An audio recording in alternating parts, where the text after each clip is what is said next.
Well, we've had an entire week of commentary in all media about why the federal election results landed the way they did. We've had plenty from the left saying, look at the Teals, it was all about climate change and it's time we need way more.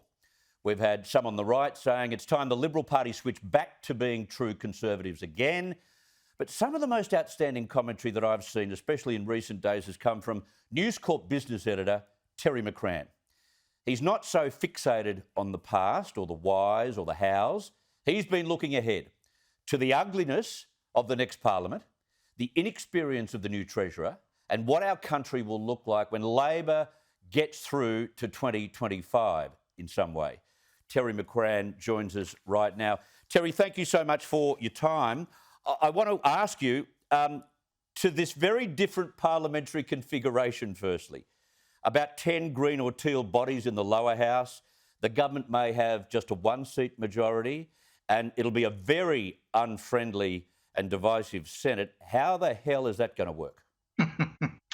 Well, it's going to work very simply, Chris, and that is that for the government, as it now is, we've got to think about now the government as the Labor Party, not as we've become used to over the last 9 years, the coalition. Well, the government, to get legislation through the Senate, has to have the Greens on its side, the official Greens, not the unofficial Greens in the lower house, but they have to have the Greens at least in the upper house on their side.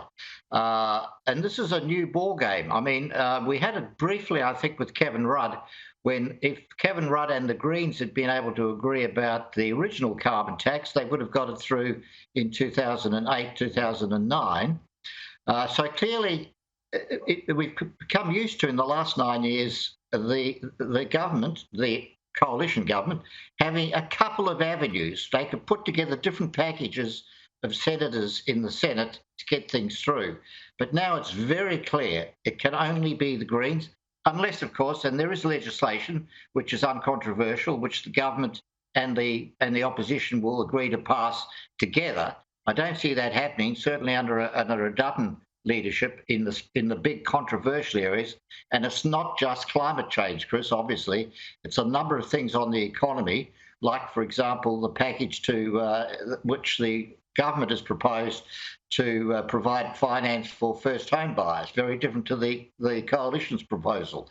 So I think it's going to be a challenging period. And then again, of course, in the lower house, the government at best is going to have a razor-thin majority, 76 to 75, and will need either the Greens, the official Greens, or the Teals to really be assured of getting legislation through. And what I'm concerned about is no matter who's got the numbers here, you're going to have some very loud screaming voices from the Greens and the Teals upset with how far Anthony Albanese is prepared to go and holding back on approving some of his packages unless he goes further on climate change at a time, Terry, when we can at least afford it. Well, exactly. I mean, to my mind, there are three things, exactly as you described it. The blackmail parliament, if you like. This could be the first real blackmail parliament we've seen for some time. Secondly, the fact that it's not exactly as if there's a bed of roses out there in the global economy or indeed geopolitics. I mean, we look at the world, and China and Russia are two huge threats, but they're threats in two spaces. They're threats geopolitically, Russia and Ukraine, China, what it's doing in the Pacific, and they're also huge threats economically with Russian oil and gas and also Russian wheat and Ukraine wheat. And then on the other side of the coin, what is actually happening to the Chinese economy? So this is a massive change to what we've had experiencing over the last 10 years. And it's not a change for the positive, clearly. Oil and gas prices have rocketed. Wheat prices and food prices have rocketed, and China, which remains our most important trading partner, is going through all sorts of turmoil economically, sort of captured in what's happened in Shanghai with the COVID zero policy. And then we come to the third element, which I find challenging, if not disturbing. You've got very raw people in the two major economic portfolios. Jim Chalmers, who's got zero background in either the economy or in business, and Katie Gallagher, whose biggest job so far was effectively the mayor of a small city, Canberra. That's what the head of the ACT government is. So you put those three elements together, Chris, and to me, it's, if I can use that word again, at least challenging, if not horrifying. Well, yeah, because Jim Chalmers is tonight penning a letter to the Fair Work Commission saying we don't want minimum wage workers to drop below inflation. So in 2 months' time, if our inflation rate rockets it up to 7%, there's a 7.1% increase being suggested by government to give to the minimum workers in our country. We can't afford that either.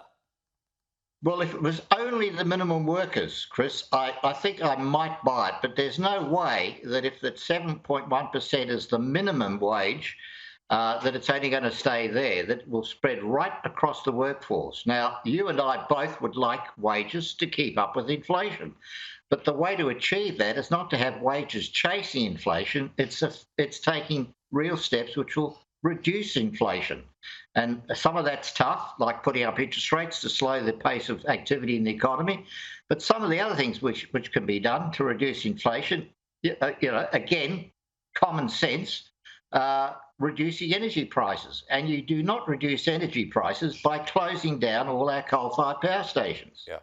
One last one. Business would love nothing more than a relationship mending between Australia and China. Penny Wong is the hope of the side. What are the odds? Well, I certainly don't see them as being odds on, Chris. Maybe Penny will surprise us and be the person that actually manages this juggling act, and it really is a juggling act. I mean, there's no easy outcome. Yes, we can just kowtow to China, and that would be an outcome, but that's unacceptable, really, going forward. We can't turn ourselves into a bigger version of what's happening in the Solomon Islands. So, we can only hope. How will we look in 2025 on election day? I really should pass on that answer, Chris, because I don't want to be too pessimistic. But I do not see the world suddenly turning both inside Australia and indeed that global space that we have to live in. I don't see either of those things suddenly, coming up roses. We value your analysis incredibly. Thank you so much for your time, Terry McCrann.